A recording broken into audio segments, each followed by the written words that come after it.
Hello everyone and good morning. I'm Brock Hires in the studio with a look at some of the headlines that will appear in today's edition of the Omak, Okanogan County Chronicle. A Republic man was arrested last week after an EBT card complaint led officers to discover methamphetamine and 75 pounds of marijuana. The 60-year-old man was released from Ferry County Jail the following day.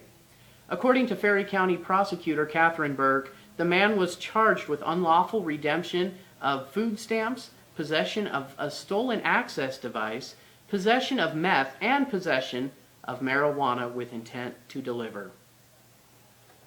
Colville tribal member Dan Nanamkin was among more than 140 people who were arrested last week while protesting the construction of the Dakota Access Pipeline in North Dakota.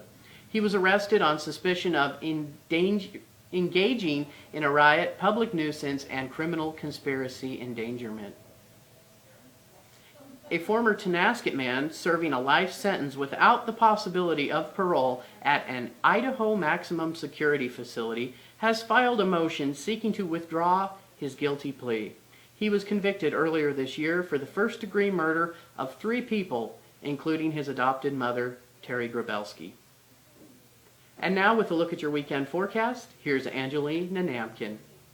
Thank you, Brock. Good morning, and thank you for checking in to the Omak Okanogan County Chronicle's weekly report. Yesterday, snow tires became legal. There's no snow in the forecast, though. On Friday, we'll have a high of 56 in Omak and a low of 40, a high of 59 in Tonasket and a low of 38.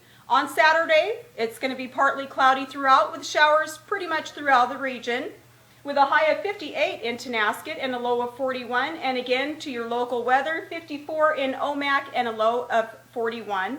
On Sunday, mostly cloud coverage, maybe possibly showers here and there, with a high of 52 in Omak on Sunday and a low of 39.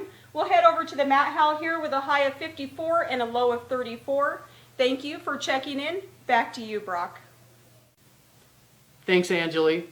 And now with a look at high school sports, here's Chronicle sports editor Al Camp. Thanks, Brock. This report was put together about Tuesday afternoon before I headed out to some soccer matches. We'll post the results of some of the Tuesday games anyway, on the screen here. First state tournaments are seeded already, starting with cross country this Saturday at Sun Willows Golf Course in Pasco. Liberty Bell boys and girls teams have a great shot at bringing home state trophies in 1B, 2B races after winning district titles with outstanding times last week. Start times are girls at 11 a.m. and boys at 11:30 a.m. Omak and Okanogan each qualified a boy and girl for state 1A. The girls race is at 10:30 a.m. and boys at noon. Tessa Orozco Brewster qualified for the state swim championship after finishing second in the 50-yard freestyle and second in the 100-yard butterfly at the District 5-6-7 championship on Saturday at Washington State University.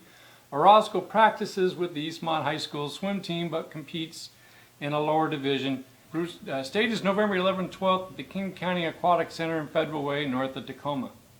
Postseason continues this week for soccer, volleyball, and football. In football, Okanogan must compete in a mini playoff after tying at 3-1 with Kashmir and Cascade in the Caribou Trail League. The playoffs start at 6 p.m. Tuesday, November 1st, the Apple Bowl in Wenatchee. Okanogan takes on Kashmir in Game 1, played as a Kansas City tiebreaker.